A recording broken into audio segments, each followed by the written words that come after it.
I'm standing in the entrance of St. Mark's Episcopal Church on Newbury Street, wearing my black Armani suit that cost more than most people spend on a month's rent. And I can feel every single pair of eyes in this room watching me. 200 people, friends of my father, members of his yacht club, business associates from 40 years in the naval industry, distant cousins I haven't seen since my mother's funeral 6 years ago, all of them staring. My father's casket sits at the front of the church, surrounded by white roses and lilies. Charles Ashford, 84 years old, dead for 3 days. And I'm about to be thrown out of his funeral.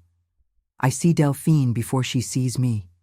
My younger sister is standing near the front pew, accepting condolences like she's the only person who lost someone. She's wearing Chanel, head to toe, probably $10,000 worth, and her platinum blonde hair is styled in those perfect waves that take 2 hours at the salon. She looks like she belongs on the cover of a society magazine. Grief has never looked so expensive. I watch her lean into Mrs. Hartford, one of my father's oldest friends, and dab at her eyes with a black lace handkerchief. The performance is flawless. I know because I've been watching Delphine perform for 43 years. She catches sight of me then. Our eyes meet across the church, and I see something flash across her face. Not grief, not even surprise. It's calculation. Cold, instant calculation. Then she smiles. My stomach drops because I know that smile. I've seen it before, usually right before she does something that leaves me bleeding emotionally for weeks. It's the smile she gave me at my divorce hearing when Theodore's lawyer mentioned the affair.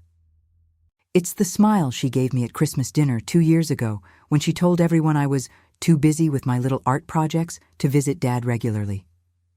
Delphine starts walking toward me. She's not hurrying.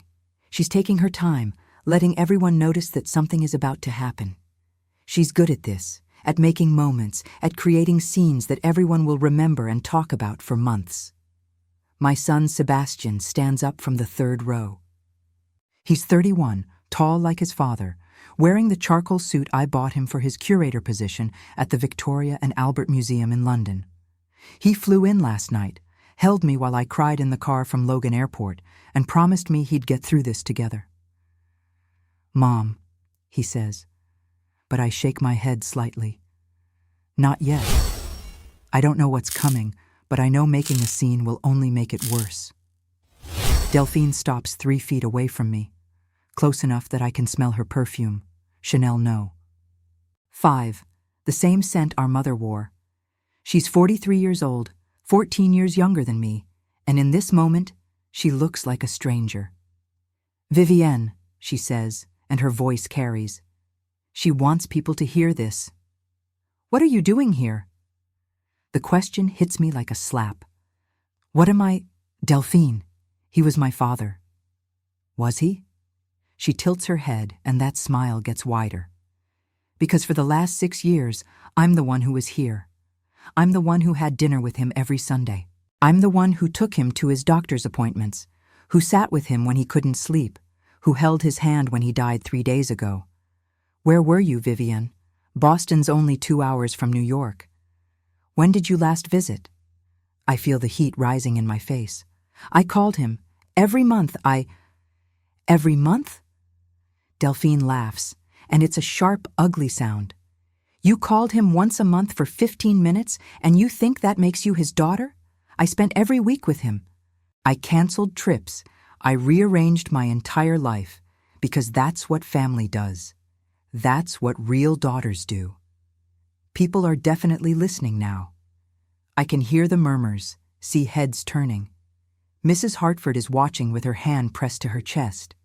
The Robertsons from the yacht club are whispering to each other. Uncle James, my father's younger brother, is staring at us with his mouth slightly open. Delphine, please, I say quietly. This isn't the time or place. You're right. It's not. She takes a step closer, and I can see the fury in her eyes now, burning underneath that perfect makeup. This is Dad's funeral, a funeral for family only. And you, Vivienne, you stopped being part of this family a long time ago. You chose your career over him. You chose your independence, your fancy apartment in Back Bay, your important auctions, and your sophisticated friends. You chose everything except him. That's not true, I say, and I hate how my voice shakes. I loved him. I always loved him. Then where were you? Delphine's voice rises. Where were you when he fell and broke his hip last year? I was there. Where were you when he had pneumonia and spent 2 weeks in the hospital? I was there. Where were you on his birthday, Vivian? Where were you on Christmas? Where were you when he asked about you, when he wondered why his oldest daughter couldn't find time in her busy schedule to visit her own father?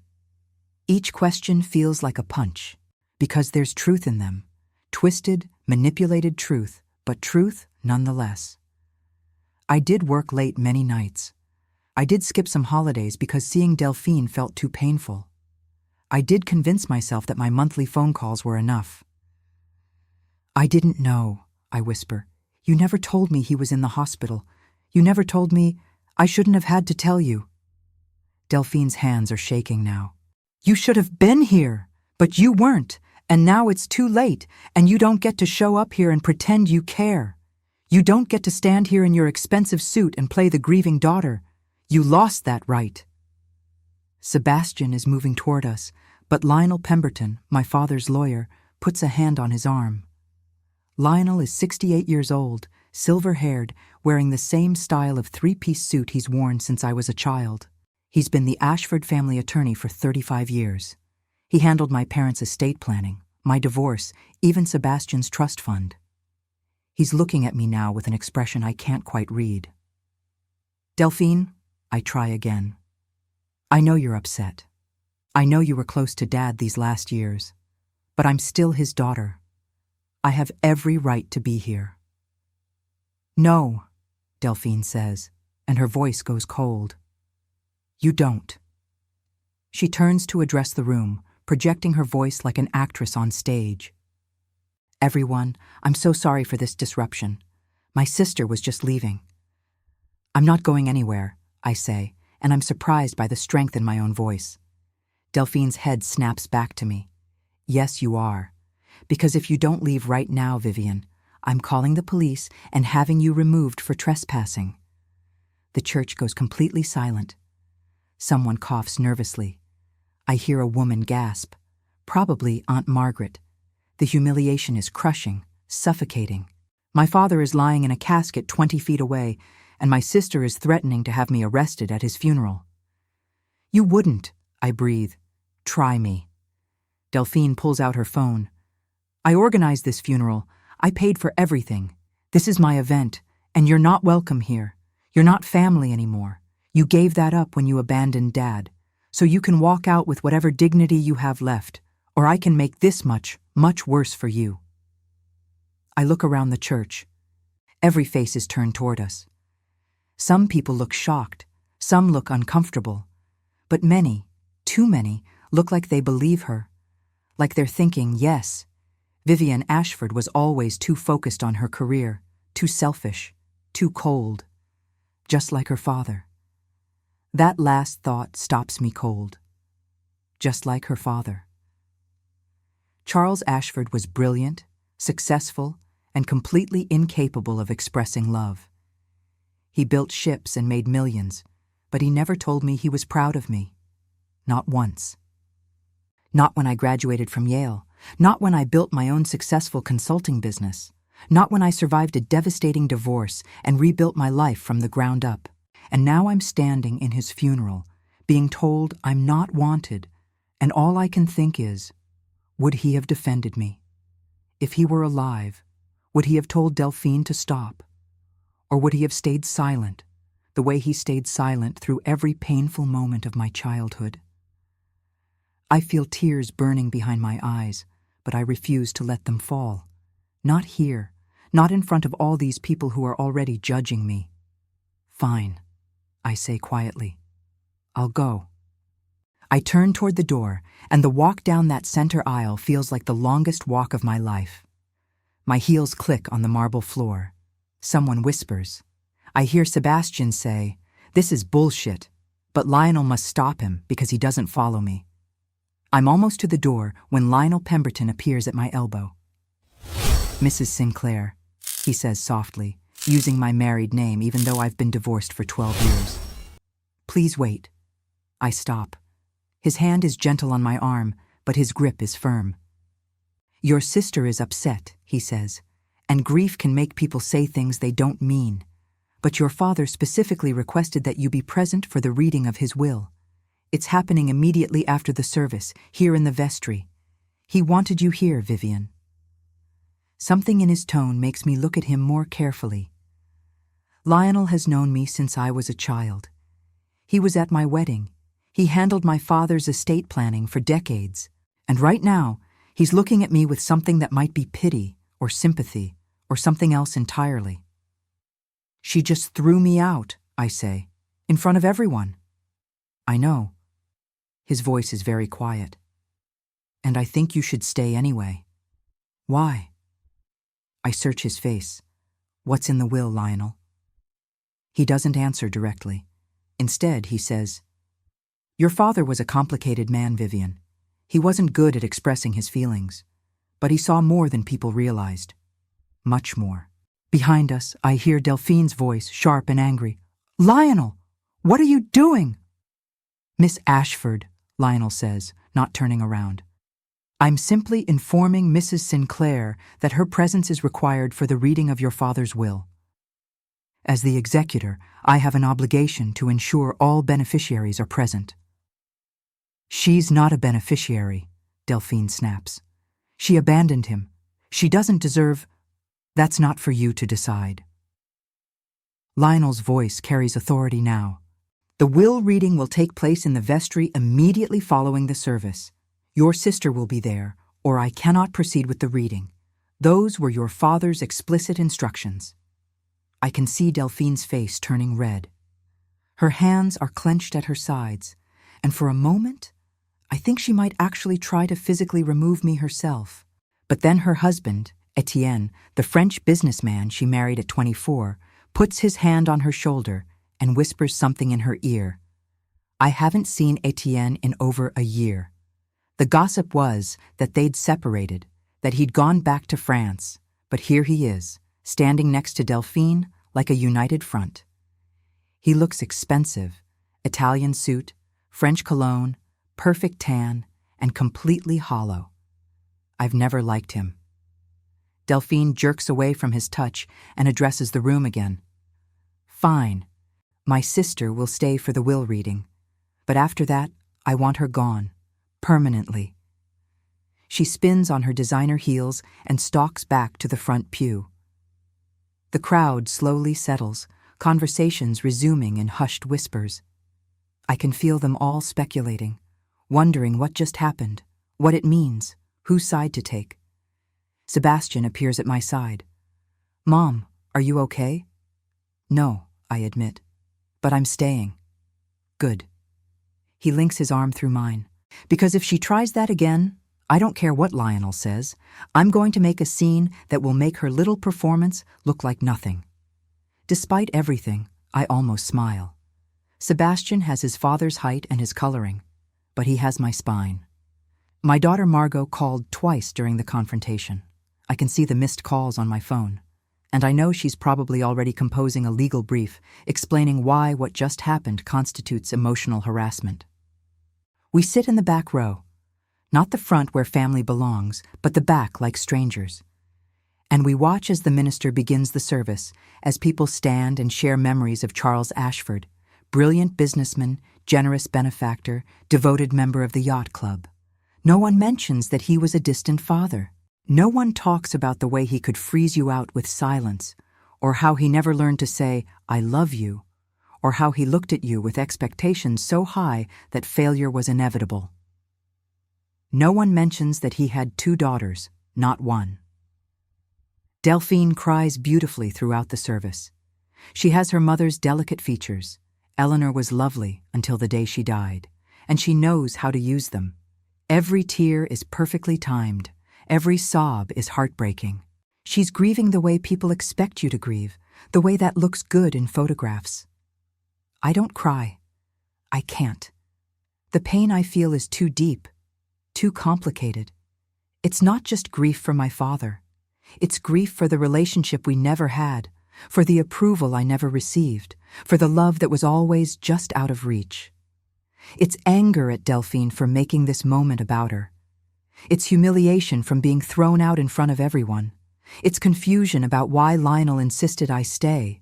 When the service ends, people file out slowly, stopping to offer condolences to Delphine. A few, very few, stop to acknowledge me. Aunt Margaret gives me a cool nod. Uncle James avoids my eyes entirely. Mrs. Hartford squeezes my hand and whispers, "I'm sorry, dear," though I'm not sure what she's apologizing for. Finally, the church empties except for me, Sebastian, Delphine, Etienne, Lionel, and 2 witnesses I don't recognize, probably from Lionel's firm. "The vestry, please," Lionel says. We follow him into the small room behind the altar. It's wood-paneled and intimate, with a table in the center and chairs arranged around it. There's a portrait of Jesus on the wall, watching us with sad eyes. Delphine sits at the head of the table like she owns it. Etienne stands behind her, his hands on her shoulders. She's stopped crying now. In fact, she looks almost triumphant. I take a seat across from her. Sebastian sits next to me, protective and tense. Lionel sets his briefcase on the table and removes a sealed envelope and several legal folders. "Before we begin," he says, "I want to make clear that this is the last will and testament of Charles Matthew Ashford, executed on January 15th of this year, witnessed and notarized according to Massachusetts law. Mr. Ashford was of sound mind when he created this document. I was present. He knew exactly what he was doing." January 15th, 3 weeks before he died. This is recent. Delphine is smiling. She thinks she knows what's coming. She thinks her years of manipulation worked. Lionel breaks the seal on the envelope and begins to read in his formal attorney voice, "I, Charles Matthew Ashford, being of sound mind and body, do hereby declare this to be my last will and testament, revoking all previous wills and codicils." He continues with the standard legal language: debts paid, executor appointed, charitable donations specified. 50,000 to the Yacht Club, 100,000 to Mass General Hospital, 25,000 to St. Mark's Church. Then he gets to the heart of it. "To my beloved household staff, Margaret Chen, who has managed my home for 22 years, I leave $50,000 and my gratitude. To Robert Miller, who has been my driver for 15 years, I leave $100,000 and my Rolex Submariner." Delphine is barely listening to this part. She's scrolling through her phone under the table, probably already planning how to spend her inheritance. "To my granddaughter, Margot Elizabeth Sinclair," Lionel continues, "I leave $2,350,000 to be held in trust until her 35th birthday or until she makes partner at her law firm, whichever comes first." That gets my attention. That's specific. That's my father actually knowing something about Margot's life, her career, her goals. "To my grandson, Sebastian Charles Sinclair, I leave $2,350,000 to be held in trust until his 35th birthday or until he becomes chief curator at a major museum, whichever comes first." Sebastian's hand finds mine under the table. $4.7 million for my children. That's generous, more than generous. But if my father was worth what I think he was worth, based on the sale of his company 10 years ago and his investments, we're talking about a $45 to $50 million estate. Which means, Lionel looks directly at Delphine. "To my daughter, Delphine Claire Ashford Rousseau, I leave $2,350,000, along with my vintage Mercedes collection and the contents of the wine cellar at the Beacon Hill residence." The room goes absolutely still. $2 million. That's it. Not the house. Not the bulk of the estate. Just $2 million. Delphine's face has gone white. "What?" I need to explain how we got here, how 2 sisters who once shared a bedroom in the Ashford mansion on Beacon Hill ended up sitting across from each other at our father's will reading, one triumphant and the other about to have her world collapse. I was 14 years old when my mother came home from the hospital with Delphine. 14 years of being an only child, of living in that enormous house with parents who spoke in quiet voices and expected perfection. My father had already made his fortune by then. Ashford Naval Engineering was the premier ship design firm on the East Coast, and our life reflected that success. Private schools, summer homes, charity galas where I wore white gloves and wasn't allowed to speak unless spoken to. My mother had tried for years to give my father a son. That's what men like Charles Ashford wanted, an heir, someone to carry on the business, the name, the legacy. Instead, she had me. And then she had 6 miscarriages over the next 13 years. 6 babies that never made it past the first trimester. 6 times I watched my mother disappear into grief, while my father retreated further into his work. When Eleanor Ashford finally carried a pregnancy to term at 42 years old, it was considered a miracle. The doctors had told her it was impossible. But there she was, walking through our front door with a pink bundle in her arms, and my father actually smiled. I'd seen him smile at business deals, at successful ship launches, but never like that. Never with that kind of pure, uncomplicated joy. They named her Delphine, after my mother's grandmother, after the French word for dolphin, after hope itself. I loved her immediately. How could I not? She was beautiful, with bright blue eyes exactly like our father's, and blonde hair that curled in perfect ringlets. I'd spent my childhood desperate for siblings, for someone to share the weight of our father's expectations. Finally, I had a sister. What I didn't understand then, what took me decades to figure out, was that Delphine's arrival changed the fundamental dynamics of our family. I went from being the disappointing daughter to being invisible. Every milestone I achieved, honor roll at Windsor School, early acceptance to Yale, my thesis on Renaissance art that won the Holloway Prize, was met with the same response from my father. A brief nod, a well done, and then his attention would shift back to Delphine. She was learning to walk. She said her first word, she drew a picture, she sang a song. My mother tried to balance it. She came to my college graduation, framed my diplomas, bragged about me to her friends. But she was also exhausted from raising a second child in her 40s, and my father's adoration of Delphine consumed so much oxygen in our house that there wasn't much left for anyone else. I graduated from Yale with a degree in art history and a minor in business. I moved to New York, got a job at Sotheby's, and threw myself into building a career. I was good at it, really good. I had an eye for quality, a talent for authentication, and enough of my father's business instinct to negotiate deals that made my bosses very happy. Within 5 years, I was running estate sales for some of the wealthiest families in America. That's where I met Theodore Sinclair. He was an architect, hired to renovate a mansion in Greenwich that we were preparing for auction. He was handsome, charming, 15 years older than me, and he paid attention to me in a way my father never had. He noticed when I worked late. He asked about my day. He told me I was brilliant. We got married when I was 26. Sebastian came a year later, Margot 2 years after that. For a while, I thought I'd built the family I always wanted. Loving, attentive, present. Theodore traveled for work, but when he was home, he was engaged. We had dinner together every night. We took vacations. We went to parent-teacher conferences and school plays. My father came to our wedding. He gave a brief toast about family and legacy. He sent expensive gifts when the children were born, but he never visited us in New York. When I brought Sebastian and Margot to Boston for holidays, he was polite but distant. He didn't know how to be a grandfather any more than he'd known how to be a father. Delphine, meanwhile, was growing up beautiful and charming and completely directionless.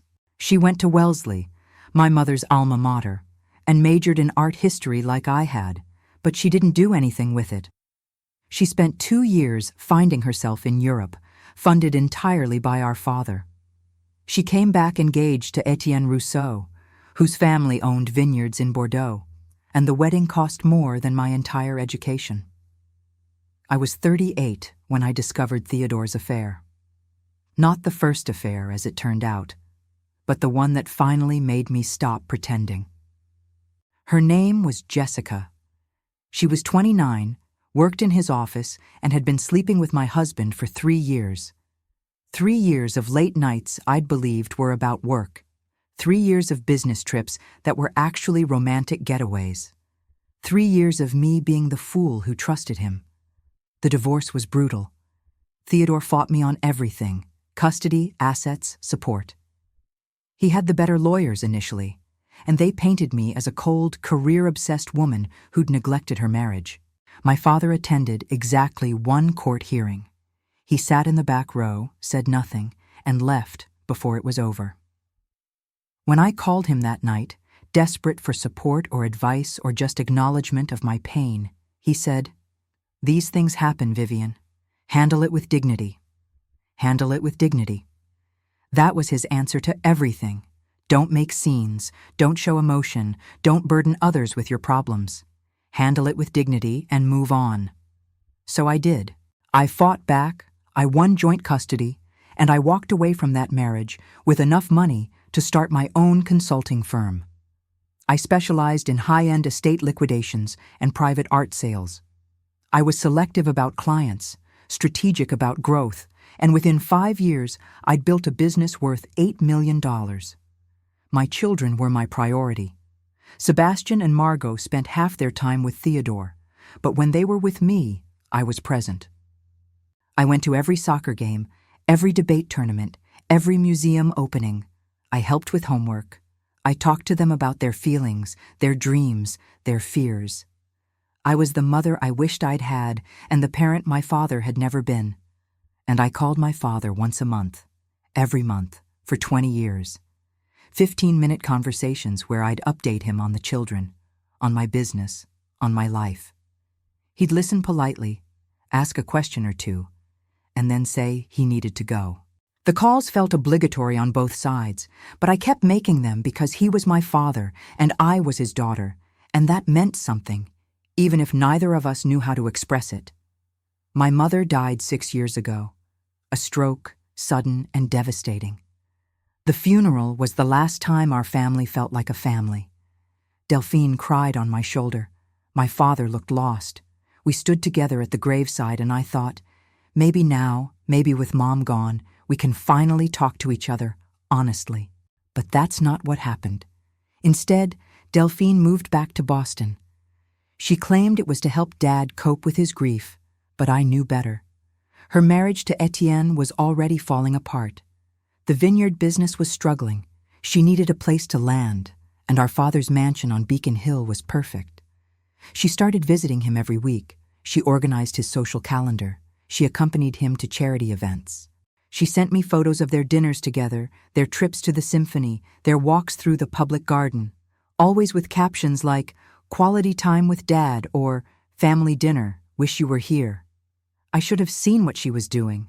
I should have recognized the pattern, the same performance she'd been giving our whole lives, the same need for attention and validation and being seen as the favorite. But I was busy. Sebastian had moved to London for his job. Margot was grinding through her first years at a demanding law firm. I had clients, deadlines, responsibilities. And if I'm being completely honest, visiting Boston meant dealing with Delphine. It meant sitting through dinners where she monopolized the conversation, where she'd make little comments about my busy schedule and my priorities and how wonderful it must be to be so independent. It meant watching my father smile at her in ways he'd never smiled at me. So I made excuses. Work commitments, travel conflicts, Margot's birthday, Sebastian's exhibition opening. All valid reasons, all true, but also convenient ways to avoid the pain of being in that house and feeling invisible. When Delphine sent me an email last year saying Dad had fallen and broken his hip, I immediately called him. He answered from the hospital, sounded tired but stable, and told me he was fine. "Delphine is here," he said. "She's taking care of everything. You don't need to come." I believed him. Or maybe I wanted to believe him because coming to Boston felt so hard. When she emailed about the pneumonia, I sent flowers and called every other day. He always sounded better when I talked to him. He always said he was recovering well. He always said Delphine was handling everything. I didn't know she'd been screening his calls. I didn't know she'd been deleting my emails from his inbox. I didn't know she'd told the nurses and the staff and the neighbors that I was too busy with work to care about my own father. 3 days ago, Lionel Pemberton called my cell phone at 6 in the morning. "Vivienne," he said, "I'm sorry to inform you that your father passed away last night. Heart failure. It was peaceful." I asked why no one had called me sooner, why I hadn't known he was in the hospital. There was a long pause before Lionel said, "I assumed Delphine had contacted you. Your father had been admitted for 3 days. 3 days. My father was dying in Mass General Hospital for 3 days, and my sister never told me. I called her immediately, and she answered on the 4th ring, sounding annoyed. 'Did you not think I deserved to know?' I asked. 'Did you not think I deserved to say goodbye?' 'You had 15 years to say goodbye,' she said. 'Where were you, Vivienne? Where were you when he actually needed you?' Then she hung up. I drove to Boston that morning, but I was too late. He was already gone. The funeral home had already collected his body. The arrangements were already made. Delphine had planned everything, and she made it clear that my input wasn't wanted or needed. So I showed up today, to my father's funeral, hoping that whatever had fractured between my sister and me could be set aside for a few hours. Hoping that in grief, we might remember we're family. Instead, she threw me out in front of 200 people. And now we're sitting in this vestry, and Lionel Pemberton has just told her she's getting $2 million. $2 million from an estate worth at least $45 million, which means there's $40 million unaccounted for. Delphine is staring at Lionel like he's spoken a foreign language. "There must be a mistake," she says. "There's no mistake, Miss Ashford," Lionel says calmly. He's dealt with shocked beneficiaries before, but I can see the slight tension in his jaw. He knows what's coming. Delphine stands up so quickly her chair scrapes against the floor. $2 million? That's impossible. Dad promised me. He said I'd be taken care of. "You are being taken care of," Lionel interrupts. $2 million plus a collection of vintage Mercedes automobiles valued at approximately $300,000 plus a wine cellar worth another $150,000. That's a substantial inheritance by any measure. "But the house," Delphine says, and her voice is rising. "The properties, the business assets, the investments. Where's the rest?" Lionel looks at her for a long moment, and I see something in his expression that might be pity. I'm not finished reading the will. Delphine sits down hard. Etienne's hands tighten on her shoulders. He knows something is wrong. His wife has gone rigid beneath his touch, and her breathing has become shallow and quick. I don't know what I'm feeling. Shock, maybe. Confusion. A small, terrible spark of hope that I'm trying very hard to suppress because hope has disappointed me too many times before. Lionel continues reading.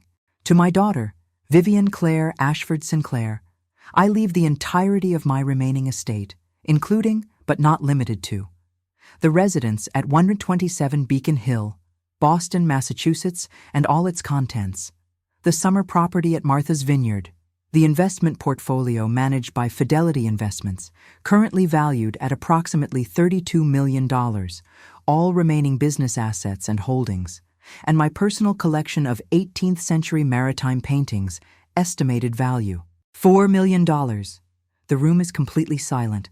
I can hear my own heartbeat, loud and insistent in my ears. I can hear Sebastian's sharp intake of breath beside me. I can hear Delphine's ragged breathing across the table. $32 million in investments, $4 million in art. The Beacon Hill house is worth at least $6 million. Martha's Vineyard, another $3 million. Business assets, maybe another $2 million. $47 million. My father left me $47 million. This brings the total bequest to Vivienne Ashford Sinclair to approximately $40 million, Lionel says, representing 85% of the estate's net value after taxes and fees. No. Delphine's voice is barely a whisper. No, this isn't. This can't be. Additionally, Lionel continues, and his tone suggests this is the part he's been dreading. Your father included a personal letter to be read aloud as part of the will proceedings. He specifically requested that all beneficiaries be present to hear it. He pulls out 2 handwritten pages. I recognize my father's handwriting immediately, the precise, angular script he used for everything important. He never trusted computers for anything that mattered. This letter is dated January 14th, one day before the execution of this will, Lionel says.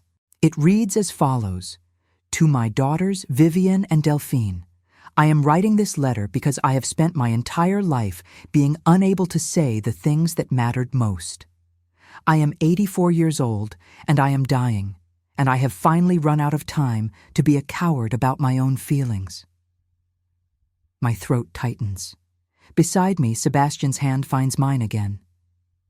Vivian, you were my firstborn child, and from the moment you were born, I saw myself in you.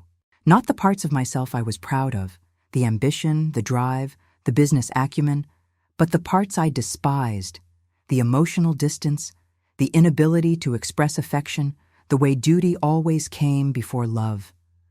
I watched you grow up desperate for my approval, and I couldn't give it to you because I didn't know how.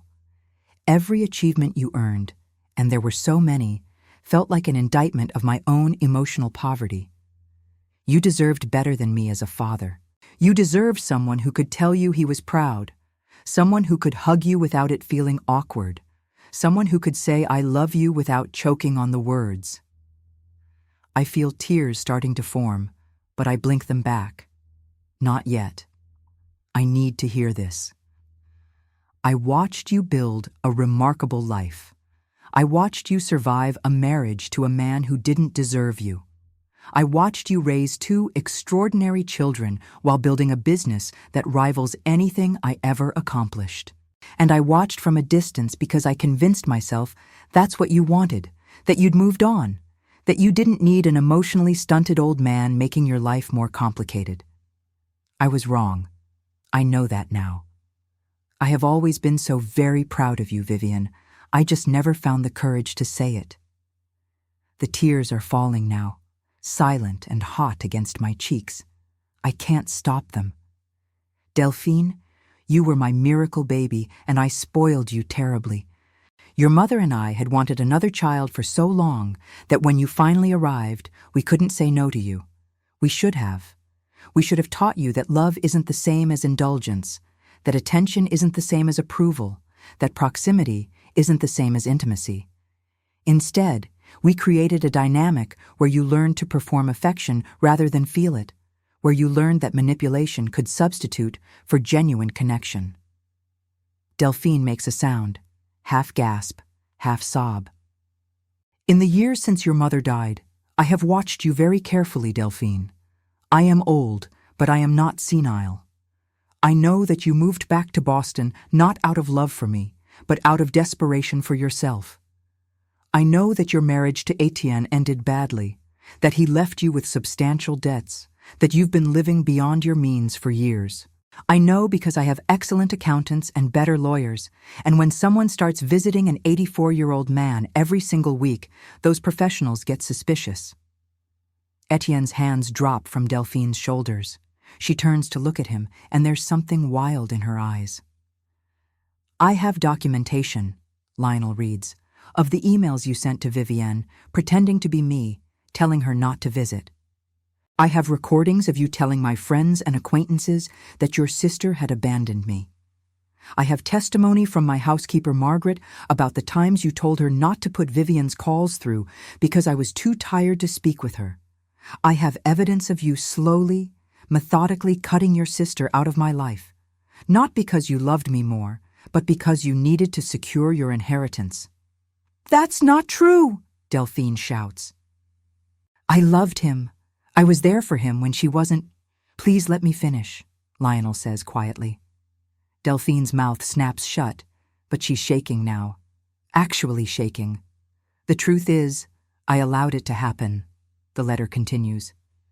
I was lonely after your mother died, and your visits filled that loneliness, even though I knew they were transactional. I didn't stop you from manipulating me because I told myself I deserved the company, even if it was bought with my eventual fortune.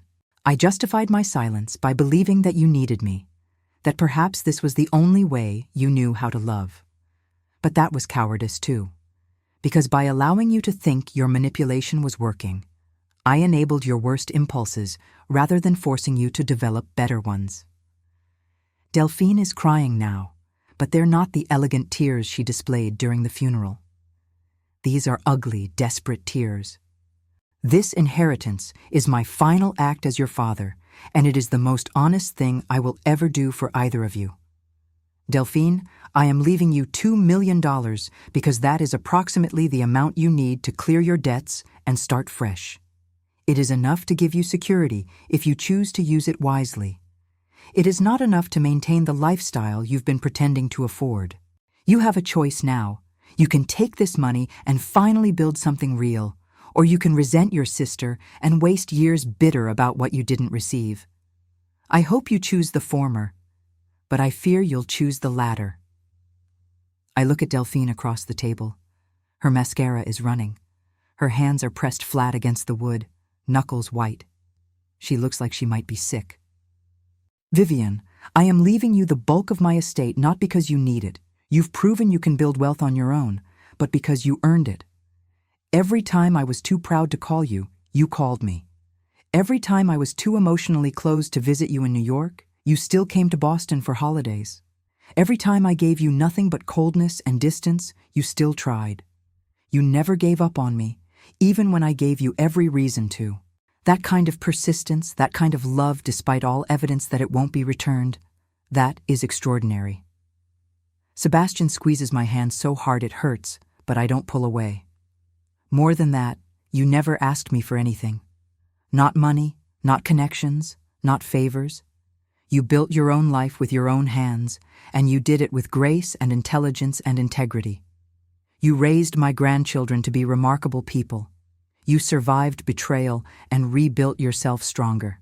You are the daughter I should have celebrated every single day, and I'm sorry it took me until now, until I'm already gone, to finally say it. I'm sobbing now. I can't help it. 57 years of wanting to hear these words, and they're coming from a letter my father wrote while dying. I know this inheritance will create conflict between you and your sister, Lionel reads. I know Delphine will feel betrayed, will perhaps hate you for a time, but I also know that you, Vivienne, will handle it with the grace you've always shown. You'll probably even try to help your sister, even after everything she's done. That's who you are. Please don't sacrifice too much of what I'm leaving you out of guilt. You deserve this. You've always deserved better than what I gave you. The letter ends with love I should have expressed decades ago, Charles Matthew Ashford. Lionel sets down the pages carefully. The silence in the room is deafening. Then Delphine explodes. This is bullshit!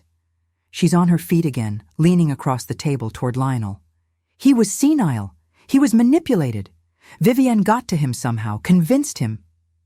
Your father was examined by 3 different physicians in January, Lionel says firmly. All 3 certified him as being of completely sound mind.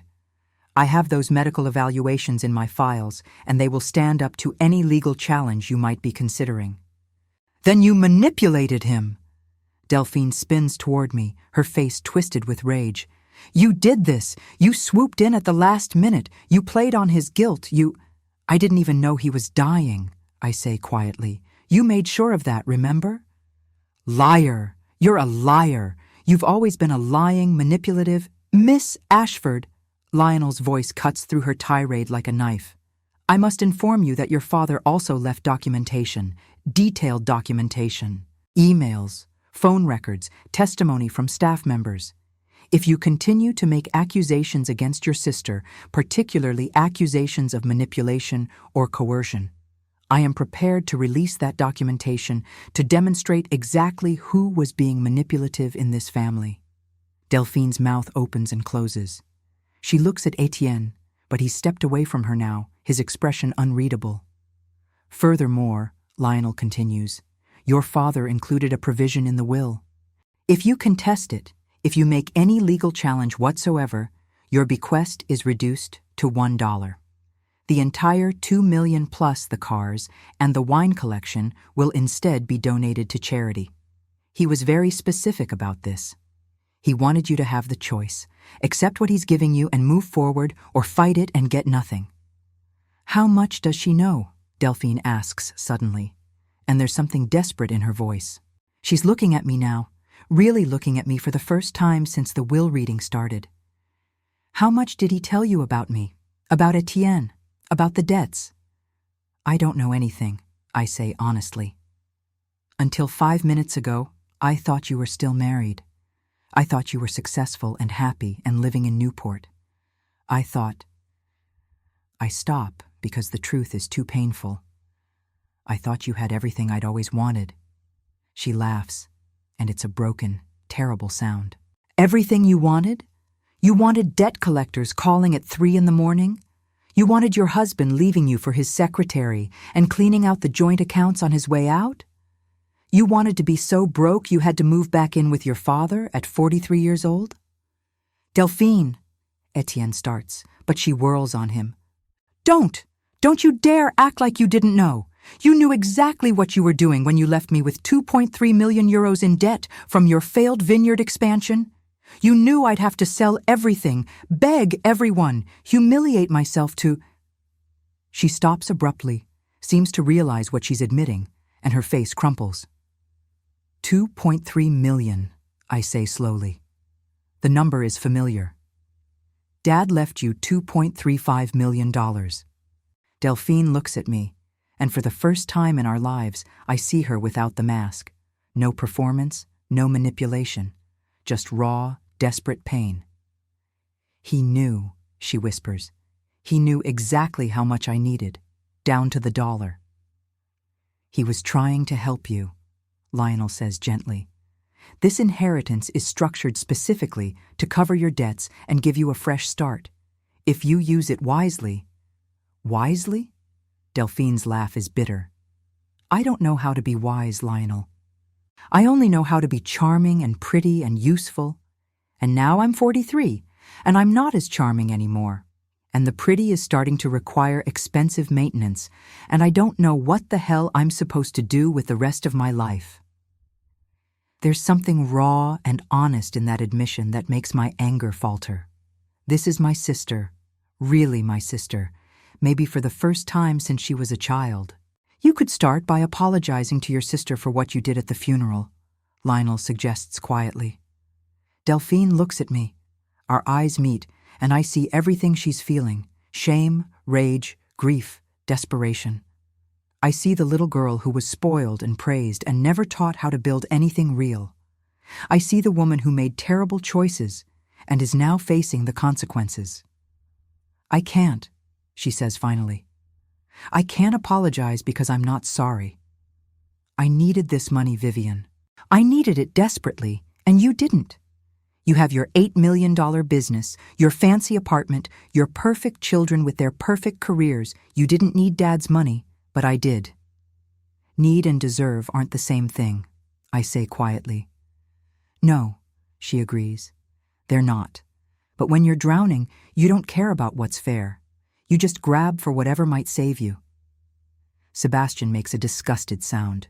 So you tried to drown Mom in the process? You cut her off from her own father, lied about her to everyone, threw her out of the funeral, all because you were desperate for money? Yes, Delphine says simply. Yes, I did all of that. And I'd do it again because survival doesn't care about morality. That's not survival, I tell her. That's cruelty. There's a difference.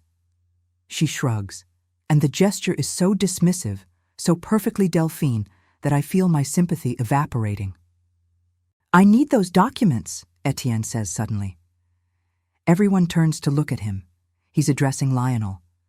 The ones Mr. Ashford compiled about the debts. I assume they include details about my vineyard operations, my financial decisions. I'd like copies. Why? Delphine asks sharply. Because I'm facing charges in France, Etienne says calmly. Fraud, misappropriation of investor funds, Having documentation from an outside source, particularly an American source, might help my case. Show that I was incompetent rather than criminal. You bastard, Delphine breathes. You came here to help with my father's funeral, and you're actually just trying to cover your own ass? We're divorced, chérie, he says coldly. I came because my lawyer suggested it would look good for my case, showing up to support my ex-wife during a family crisis. But yes, if there's documentation that might help me, I'll take it. Delphine slaps him, hard. The crack of her palm against his cheek echoes in the small room. Get out, she says. Get out right now. Etienne touches his reddening cheek, nods once, and leaves without another word. We listen to his footsteps retreating down the hallway, then the sound of the church's heavy door closing. Delphine sinks back into her chair. She looks exhausted, defeated. I'm going to contest the will, she says, but there's no conviction in her voice. You'll lose, Lionel says matter-of-factly, and you'll end up with nothing. Then I'll end up with nothing, she says. At least I'll have tried. Delphine, I say, and I'm surprised by how steady my voice sounds. Don't. She looks at me with such hatred that I almost flinch. Why? You want to pretend to be the magnanimous sister? Offer me some pathetic consolation prize so you can feel good about yourself? No, I say. I want you to take the $2 million, pay off your debts, and start building a real life. Dad was right. You have a choice. You can spend the next 10 years bitter and broke and fighting legal battles you can't win, or you can take this gift and actually do something with it. It's not a gift, she spits. It's an insult. It's him telling me I was never good enough, that I was just the pretty, stupid daughter who needed to be managed. It's him trying to save you from yourself, I interrupt, which is more than he ever did for me. That stops her. She stares at me, confused. You want to know what Dad gave me? I continue. Nothing. My whole life, he gave me nothing. No encouragement, no support, no love I could feel or touch or believe in. You at least got his attention, even if it was the wrong kind. I got ice and silence and expectations I could never meet. So yes, I'm getting his money now, but I'd trade all $40 million for one memory, just one, of him telling me he was proud of me while he was alive. Delphine is crying again, quieter now. You don't understand what it's like. To be desperate, to be broke, to have your life fall apart. I shake my head. I was divorced 12 years ago, Delphine. Theodore left me for a woman 11 years younger, and his lawyers tried to take everything. I rebuilt from that. You can too. I don't know how, she whispers. Then learn, I say simply. Lionel clears his throat. There's one more thing, he says, and something in his tone makes everyone look at him. A codicil that Mr. Ashford added 3 days before his death. He called me from the hospital and insisted I come immediately. I didn't tell anyone because he specifically requested privacy. 3 days before? I feel cold suddenly. He was in the hospital 3 days before he died? Yes, Lionel says, looking directly at me. He'd been admitted with chest pain. The doctors knew it was serious. He knew it was serious. And he called me because he wanted to add something to his will. Something he said he should have included from the beginning, but hadn't had the courage. He pulls out another document, this one typed rather than handwritten. This codicil modifies the inheritance structure slightly. It doesn't change the amounts, but it adds conditions. What kind of conditions? Delphine asks warily. For you, Miss Ashford, the condition is simple. You must attend financial counseling for 1 year. Monthly sessions with a certified financial planner paid for by the estate. If you complete the full year, you receive your inheritance as specified. If you refuse or quit early, the amount is reduced by half. Delphine's jaw tightens. He wanted to control me even from the grave. He wanted to help you, Lionel corrects. The counseling sessions are designed to teach you how to manage money, how to invest wisely, how to build sustainable wealth rather than just spending what you're given. It's actually quite generous. What about me? I ask. What's my condition? Lionel looks uncomfortable for the first time since we entered this room. Your father requested that you read his personal journals, all of them. He kept detailed journals for the past 40 years, observations, thoughts, feelings he never expressed out loud. They're in his study at the Beacon Hill house, locked in the cabinet behind his desk. He left you the key. He slides a small brass key across the table toward me. I stare at it like it might bite. He wrote in the codicil that you don't have to read them, Lionel continues. The inheritance is yours regardless, but he hoped you would. He said, he consults the document. He said, I want Vivian to understand that I saw her. I always saw her. I was just too broken to show it. My hands are shaking as I pick up the key. It's warm from being in Lionel's pocket, and surprisingly heavy for something so small. 40 years of journals, I repeat. He started keeping them after your mother's 4th miscarriage, Lionel says quietly. His therapist suggested it as a way to process emotions he couldn't express verbally. He never stopped. Dad was in therapy? Delphine sounds shocked. For 37 years, Lionel confirms. Every Tuesday at 4 o'clock, Dr. Helen Morrison. She retired 5 years ago, but by then your father had developed the habit of writing. He said it was the only way he could be honest. I think about those Tuesday afternoons, all those years when Dad would be in meetings or unavailable. He was sitting in a therapist's office, trying to figure out how to be human. There's more, Lionel says, and now he's looking at both of us. Your father wanted me to give you something together. Something he said might help you understand each other, or at least understand him. He reaches into his briefcase and pulls out a videotape, an actual VHS tape, the kind I haven't seen in years. Mr. Ashford recorded this 2 weeks before he died. He was very specific about when and how it should be shown. He wanted both of you present, wanted it played in the vestry after the will reading, wanted me to witness your reactions. I don't want to watch it, Delphine says immediately. I think you should, Lionel says gently. I think you both should. He sets up a small television and VCR that he pulls from a closet. Apparently he came prepared. The technology is ancient, but it still works.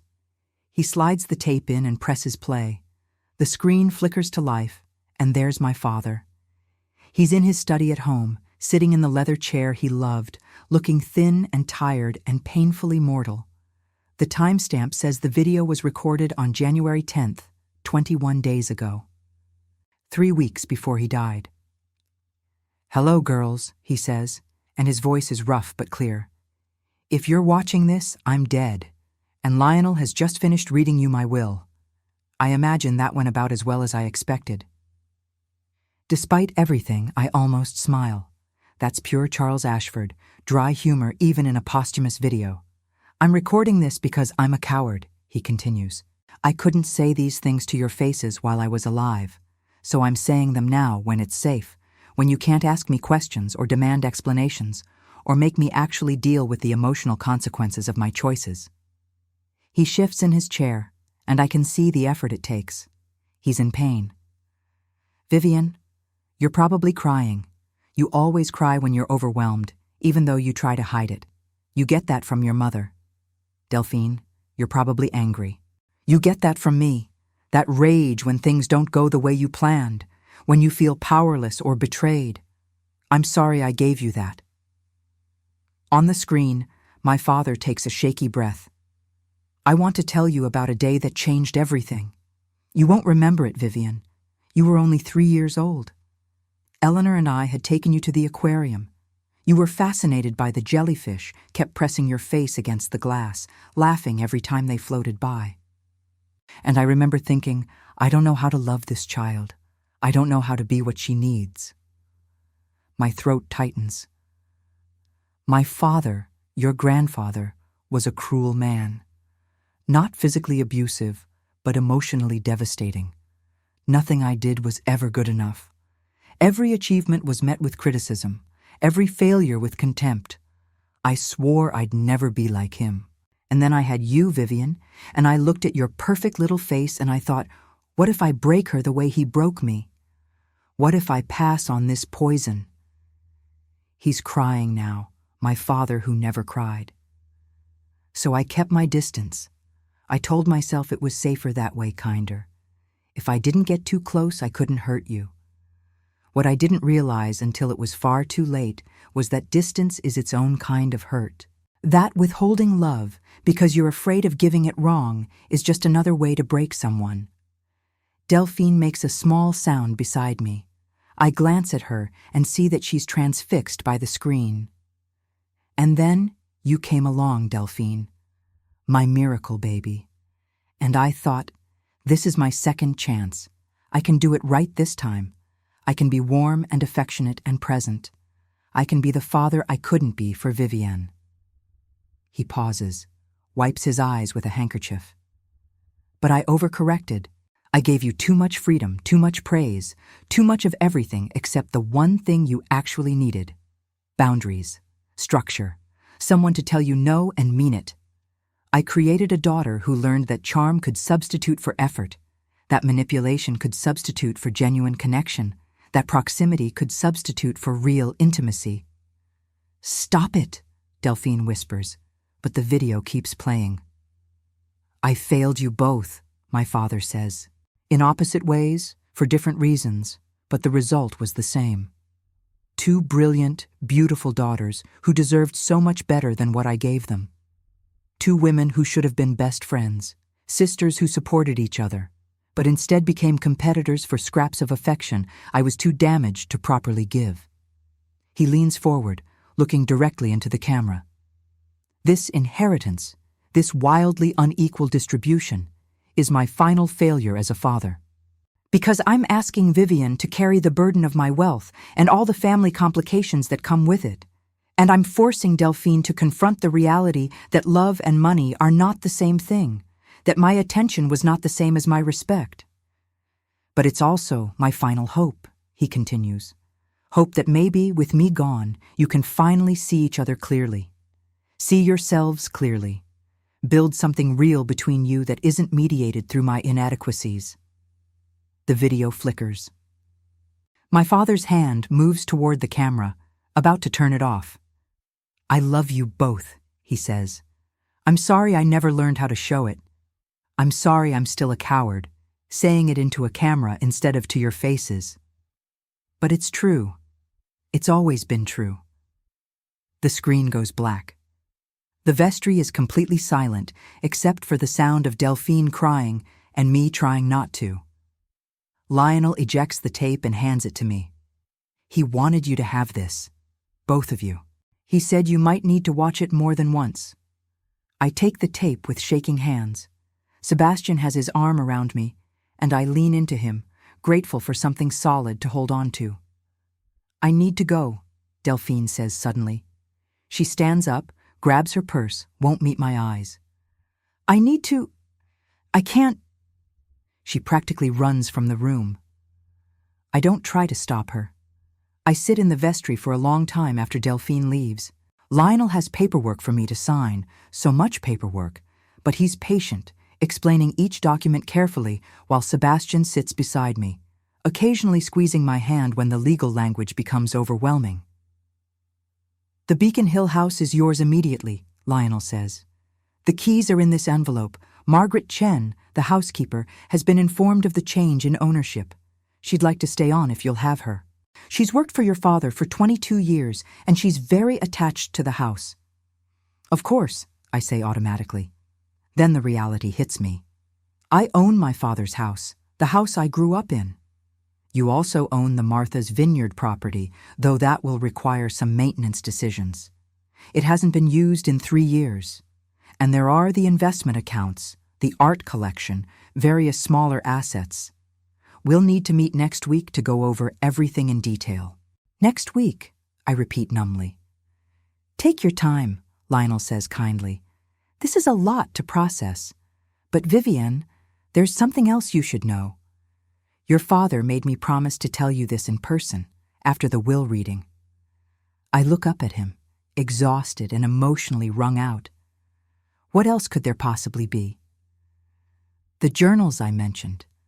The 40 years of writing your father did. He didn't just want you to read them for your own understanding. He wanted you to read them because he documented everything Delphine did over the past 6 years. Every manipulation, every lie, every instance of her cutting you out of his life. Why would I want to read that? I ask. It'll just make me angrier. Because he also documented why he let her do it, Lionel says quietly. And he documented something else, something Delphine doesn't know, something that might change how you feel about all of this. What? Lionel hesitates, clearly weighing whether to tell me now or let me discover it in the journals. Finally, he says, "Your father knew about her debts 18 months ago. He could have paid them off at any time. He chose not to." I stare at him. What do you mean he chose not to? He wanted her to struggle, Lionel says. He told me it was the only way she'd learn. He said, "I've been enabling Delphine her entire life. Maybe the kindest thing I can do now is let her fail." That's not kind, Sebastian says sharply. That's cruel. Is it? Lionel asks. Or is it the honest assessment of a father who recognized that his daughter had never faced real consequences for her choices? He didn't cut her off completely. He still saw her, still let her visit. But he stopped fixing her problems. And he documented everything because he knew she'd eventually try to manipulate the inheritance, and he wanted you to have proof when you decided what to do about it. When I decided, I shake my head. What am I supposed to decide? Whether to help her, Lionel says simply. Your father left you the bulk of his estate, but he also left you all the information you'd need to understand your sister's situation. The choice of what to do with that information is yours. He said it in one of his final journal entries. I read it with his permission. He wrote, "Vivian has always been the one with real empathy in this family. I'm giving her the resources and the knowledge. What she does with both will tell me if I manage to do one thing right as a father, raising at least one genuinely good person." The weight of that responsibility settles over me like a heavy blanket. My father, even in death, is putting me in an impossible position. I need to see the house, I say abruptly. Right now, I need to see his study, the journals, all of it. Lionel nods. I'll drive you. Sebastian can follow in your car. 20 minutes later, we're standing in front of 127 Beacon Hill. The brick townhouse looks exactly as it has for my entire life. 4 stories of federal architecture, black shutters, brass door knocker shaped like an anchor. I haven't been inside in almost a year. Margaret Chen answers the door before we even knock. She's 72 years old, originally from Hong Kong, and she's been managing this house since before my mother died. She takes one look at me and immediately pulls me into a hug. "Miss Vivian," she says, and her voice cracks. "I'm so sorry about your father, and I'm so sorry about what Miss Delphine did at the funeral. I wanted to call you, to warn you, but she made me promise." "It's okay, Margaret," I say, even though it's not. "It's not your fault. Your father left instructions for you," she continues, stepping back to let us in. "He said you'd come here today, after the will reading. He said you'd want to see his study. I've kept it exactly as he left it, haven't touched a thing. The house smells the same. That particular combination of old wood, lemon polish, and the lavender sachets my mother used to put in the linen closets. It smells like my childhood, like Sunday dinners and Christmas mornings, and countless hours of trying to be invisible so I wouldn't disappoint anyone." We climb the stairs to the 3rd floor. My father's study is at the back of the house, overlooking the small garden my mother used to tend. Margaret opens the door and steps aside. The room is pristine. My father's desk is clear except for a single photograph, me, holding newborn Sebastian, looking exhausted and radiant. I didn't know he had this photo. I didn't know he'd kept it on his desk. "The journals are in there," Margaret says, pointing to the cabinet behind the desk. "He left this for you too." She hands me an envelope with my name on it in my father's handwriting. I open it with shaking hands. Inside is a letter, much shorter than the one Lionel read. Vivian, by now you know about the inheritance and you've watched the video. You're probably feeling overwhelmed, angry, confused, possibly guilty. Don't feel guilty. You earned every dollar I'm leaving you by being the daughter I didn't deserve. The journals will explain everything. Read them or don't. That's your choice. But know that every word in them is honest, in a way I could never be face to face. I saw you. I was proud of you. I loved you. I'm sorry I made you spend your whole life wondering. Dad. It's signed Dad, not Charles or Father. Just Dad. It's such a small thing, but it breaks something open inside me. I sink into his desk chair, the leather one from the video, and I let myself cry, really cry. Sebastian stands behind me with his hands on my shoulders, and Margaret quietly places a box of tissues on the desk, and Lionel waits by the door, giving me space but ready to help if I need him. When I finally get myself under control, I use the brass key Lionel gave me to unlock the cabinet. Inside are dozens of leather-bound journals, organized by year, 1985 to 2025. 40 years of my father's inner life, written down in black ink. I pull out the most recent one, 2025. It's barely a month old. I open to a random page, dated January 3rd, and read. Vivian called today. Our monthly call. She told me about Margot's latest case, some complicated merger that I didn't fully understand but pretended to follow. She sounded tired. I wanted to ask if she was taking care of herself, if she was happy, if she ever forgave me for being such a cold bastard when she was growing up. Instead, I asked about the weather in Boston. The goddamn weather. She said it was snowing. We talked for 12 minutes. I wrote down the time because I always do. Like keeping track of our minutes together will somehow add up to a real relationship. It won't. I know it won't. But I keep counting anyway. I flip to another entry, this one from December. Delphine came by with more stories about Vivian being too busy to visit. She thinks I believe her. I've known for months that she's been intercepting emails, telling Margaret to screen calls, creating this narrative of abandonment to justify her constant presence here. I let her do it because I'm lonely and pathetic, and I'd rather have manipulative company than no company at all. But I'm not stupid. I have copies of everything. When the time comes, Vivian will know the truth. She'll know I knew. Whether that makes it better or worse, I can't say. Oh, Dad, I whisper. I spend the next 2 hours reading. Sebastian brings me water and occasionally reads passages over my shoulder. Lionel eventually leaves, saying he'll call tomorrow to schedule our meeting about the estate. Margaret brings tea and small sandwiches that I don't touch. The journals are devastating. Page after page of my father observing his own failures, documenting his inability to connect, recording conversations he wishes he'd had. There are entries about watching me graduate from Yale and wanting to tell me he was proud but choking on the words. Entries about my wedding day, where he wrote, Theodore Sinclair is not good enough for her, but who am I to judge? I've never been good enough for her either. There are entries about my divorce. Vivian called today. She was trying not to cry, but I could hear it in her voice. Theodore is taking her to court over custody. She wanted advice. I told her to hire better lawyers and maintain her dignity. What I should have said, come home. Let me help. Let me be the father you needed 12 years ago and every day since.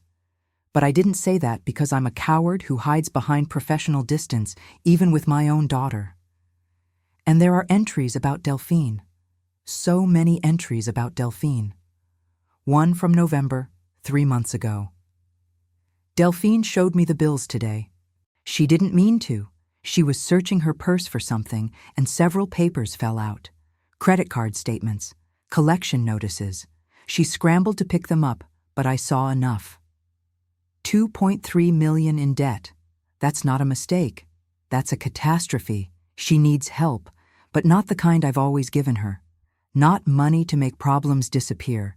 She needs to learn to solve her own problems. I've decided not to offer assistance. It's the hardest thing I've ever done as a father, and possibly the kindest. I close the journal and look at Sebastian. He knew everything. The whole time, he knew exactly what was happening. And he still chose to distribute the inheritance this way, Sebastian says. He still chose to leave you the majority. Because he wanted me to decide what to do about Delphine. I stand up, start pacing. He set this up perfectly. He gave her just enough to clear her debts if she uses it wisely, but not enough to maintain her lifestyle. He gave me enough to be comfortable forever, but also the knowledge of her situation and the choice of whether to help. You don't owe her anything, Sebastian says firmly. After what she did, throwing you out of the funeral, cutting you off from Grandpa, all those lies, I know I don't owe her. I stop pacing, look out the window at the garden below. But that's not the question, is it? The question is what kind of person I want to be. My phone buzzes. It's a text from an unknown number. This is Delphine. Don't delete this. I'm at the Four Seasons, room 412. If you want to talk, I'll be here until tomorrow. If you don't, I understand. I'm leaving Boston either way. There's nothing left for me here. I show the text to Sebastian. He reads it and shakes his head. It's probably another manipulation, another performance. Maybe, I agree. Or maybe she's finally being honest because she has nothing left to lose. You're actually considering going to see her. It's not a question. I have to, I say. Not for her, for me. Because I need to look her in the eye and figure out if there's anything left between us worth saving. Sebastian sighs. Then I'm coming with you. No, I say gently. This is something I need to do alone. 30 minutes later, I'm in the elevator at the Four Seasons, riding up to the 4th floor. My heart is pounding and my hands are shaking, and I have no idea what I'm going to say. I knock on room 412. There's a long pause. Then Delphine opens the door. She looks terrible. She's changed out of her funeral clothes into jeans and a sweater. I don't think I've seen her in jeans in 20 years. Her makeup is gone, washed away by tears. Her hair is pulled back in a messy ponytail. She looks younger somehow, and infinitely more fragile. You came, she says, and she sounds genuinely surprised. You texted, I reply. She steps back to let me in. The room is a standard hotel suite, nice but not extravagant. Not what Delphine would have chosen if she had money to spare. I'm leaving tomorrow, she says. Going to Providence. I found a small apartment, 1 bedroom, nothing special. It's what I can afford after I pay off the debts. You're taking the inheritance then, not contesting the will. What's the point? She sits on the edge of the bed, and the defeat in her posture is total. Dad made it bulletproof. And he was right about everything he said in that video, in the letter. I did manipulate him. I did cut you out. I did all of it. Why? I ask. Why did you hate me so much? I didn't hate you, Delphine says, and she sounds exhausted. I hated that you were everything I could never be. Smart, accomplished, independent. You built a real life, Vivienne. Real success that you earned. I just married rich and pretended that was the same thing. And when that fell apart, I had nothing. No skills, no career, no identity, except being Charles Ashford's favorite daughter. So I clung to that. I made it my whole life because it was all I had. She looks up at me, and her eyes are red but clear. I'm sorry, she says. I'm sorry for the funeral, for the lies, for everything. I know it doesn't fix anything. I know you have every right to never speak to me again, but I needed to say it while I still had the courage. I study her face, looking for signs of manipulation, for the performance I've seen so many times before. But all I see is my sister, broken, desperate, but maybe, finally, honest. Dad's journals, I say. He documented everything you did, every lie, every manipulation. He knew, Delphine, the whole time, he knew. She flinches like I've hit her. He knew, and he still let me keep coming around? He was lonely, I say, and he thought making you face consequences later was kinder than enabling you in the moment. Was he right? She asks. Is this kind? I think about that question, about my father's cold calculation, his willingness to let his daughter destroy herself slowly instead of intervening, about the inheritance structure designed to teach rather than simply give. I don't know, I admit. Maybe kindness isn't always what we think it is.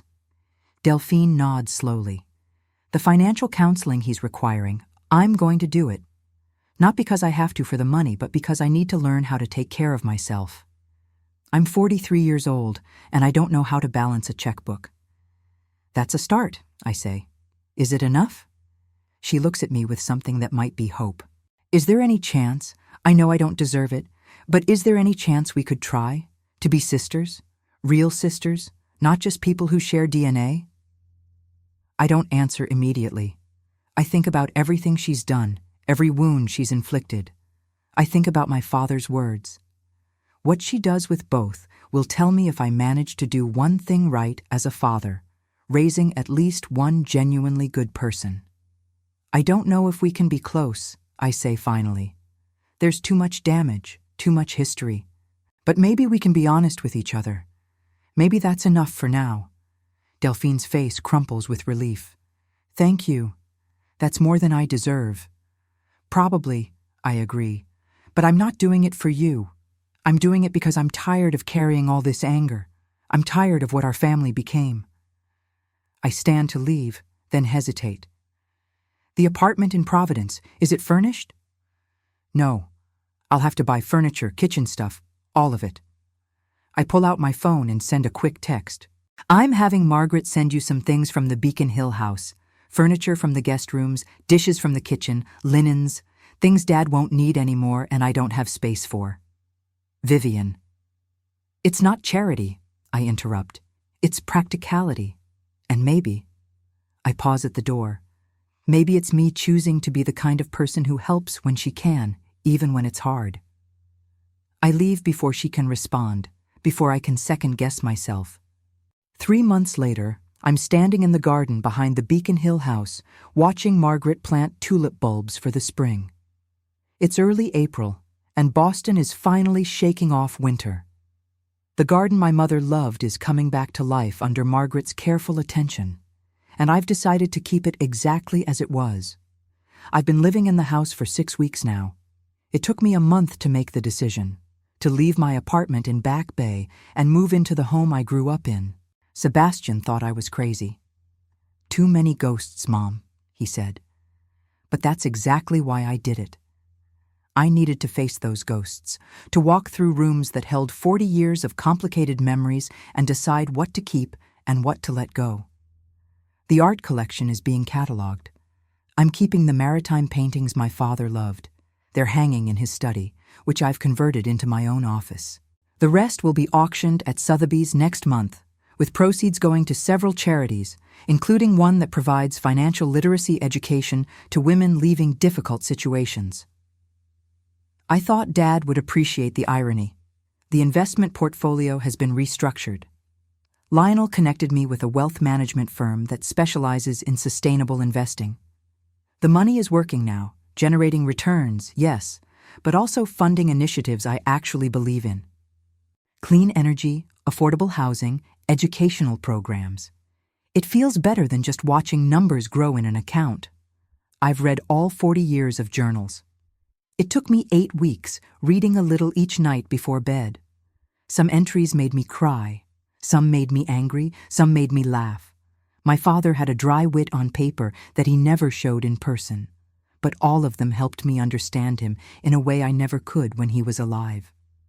The most painful entries were the ones about my mother. He loved her desperately but couldn't show it. Page after page of him documenting small moments, the way she hummed while gardening, how she'd touch his arm when she wanted his attention, the quiet strength with which she endured their losses. He saw everything but said nothing. After she died, the entries became shorter, more clinical, like he'd lost his reason for observing the world closely. Until the last few months. The final entries are different, more urgent, more honest. He knew he was dying, and he was finally letting himself feel everything he'd suppressed for decades. January 20th, 5 days before he died. Called Vivian today, told her I was fine, that she shouldn't worry, lied through my teeth. The truth is, I'm terrified. Not of dying, I've made my peace with that, but of dying without her knowing how extraordinary she is, how she took every failure of mine as a father and turned it into strength, how she's twice the person I ever was. I'm recording the video tomorrow. Lionel thinks I'm being dramatic. He's probably right. But dramatic honesty is better than quiet cowardice. My phone buzzes. It's a text from Delphine. Finished my 3rd financial counseling session. Learned about compound interest. Mind blown. Why did no one teach me this 20 years ago? I smile and text back. Better late than never. Our relationship is still fragile, still careful. We text once or twice a week. She sends me updates about her apartment, her counseling sessions, the part-time job she took at an art gallery in Providence. I send her links to articles I think she'd find interesting, recipes Margaret thinks she should try, occasionally a photo of something in the house that reminds me of our childhood. We haven't seen each other in person since that night at the Four Seasons. We're not ready for that yet. Maybe we never will be. But this distant, careful honesty feels like progress. Last week, she sent me a longer message. I started therapy. Not because of the money. I'm paying for it myself out of my gallery salary. Because I realized I don't actually know who I am without someone else defining me. First Dad, then Etienne, then Dad again. I'm 43, and I need to figure out what Delphine wants, not what everyone else wants from Delphine. My therapist says this is good. I think it's terrifying. I wrote back, terrifying is usually where the real growth happens. Proud of you. She responded with a simple heart emoji. From Delphine, that was practically a declaration of love. Sebastian visits from London every 6 weeks. Margot comes up from New York most weekends. We have dinner together in the formal dining room that used to feel so cold and intimidating. Now it's filled with laughter, with arguments about politics and art and whether Margaret's pot roast is better than the version our grandmother used to make. My children love having access to their grandfather's journals. I've let them read the entries about themselves, about Sebastian's first day of school, about Margot's high school debate championships, about both of them graduating college. My father attended none of those events in person, but he documented them all through my monthly phone calls, writing down every detail I shared like he was collecting treasures. He was proud of us, Margot said after reading them. In his weird, distant way, he was paying attention. He was, I agreed. He just didn't know how to close the distance.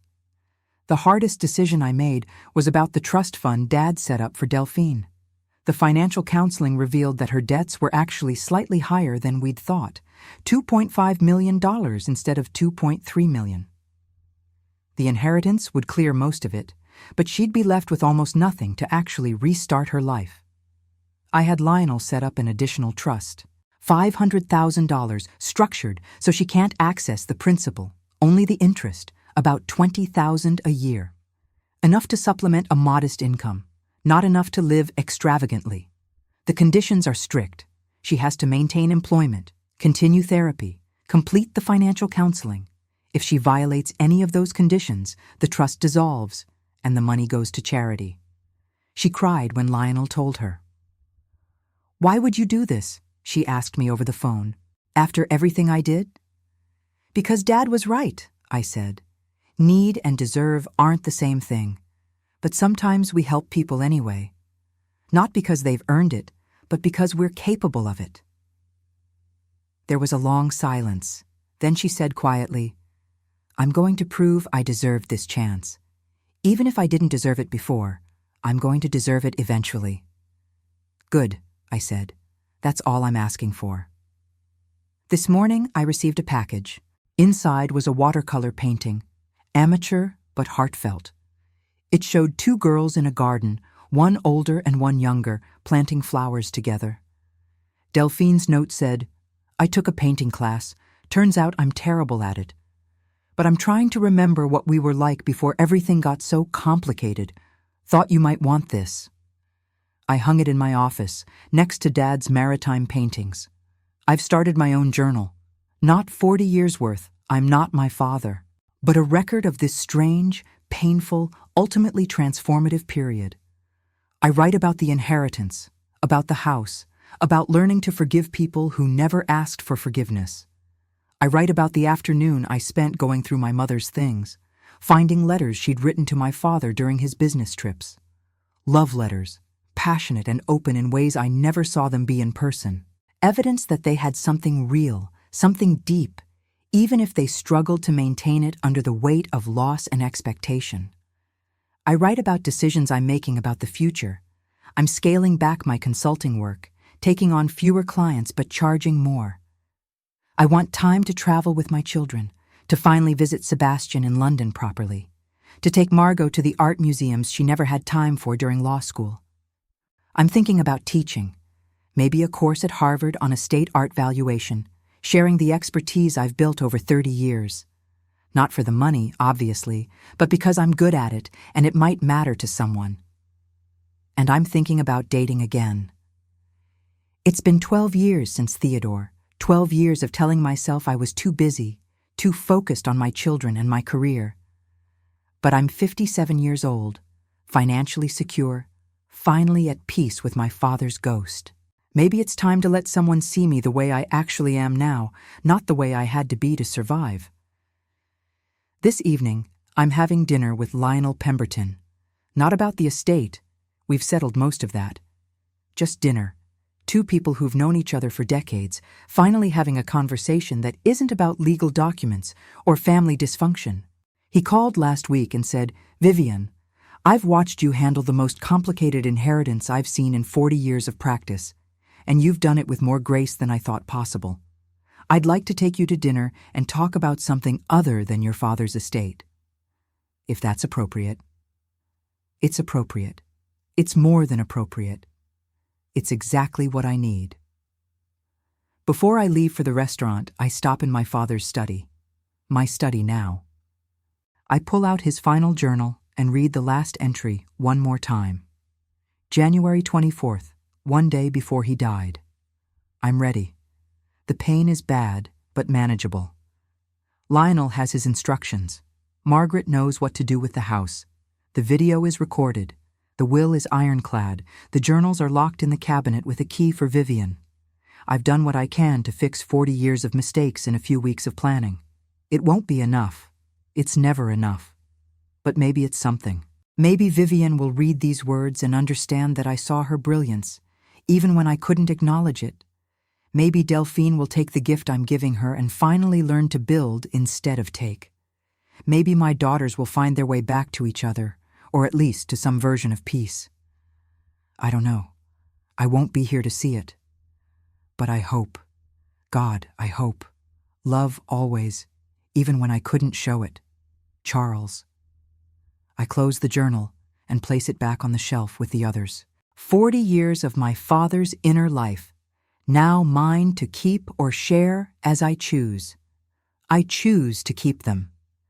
Not as evidence of his failures or my vindication, but as a reminder that people are complicated. That love can be real even when it's expressed badly. That it's never too late to be honest, even if you have to do it from beyond the grave. I lock the cabinet, drop the key in my desk drawer, and head downstairs.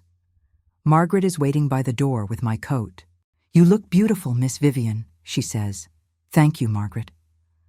I pause, looking around the entrance hall, the chandelier my mother picked out, the console table where my father used to leave his keys, the mirror where 3 generations of Ashfords checked their appearance before facing the world. "It feels different now," I say. "The house. It feels lighter." "That's because it's yours now," Margaret says wisely, "not haunted by what it used to be, just filled with what it could become." I step out into the April evening. The air is cool and smells like rain and possibility. Behind me is a house full of memories, some painful, some precious, all of them mine now to do with as I choose. Ahead of me is dinner with a good man, a future I'm finally ready to step into, and the knowledge that I survived my father's love, both the absence of it and the complicated gift of it he left behind. I survived. More than that, I'm finally ready to live.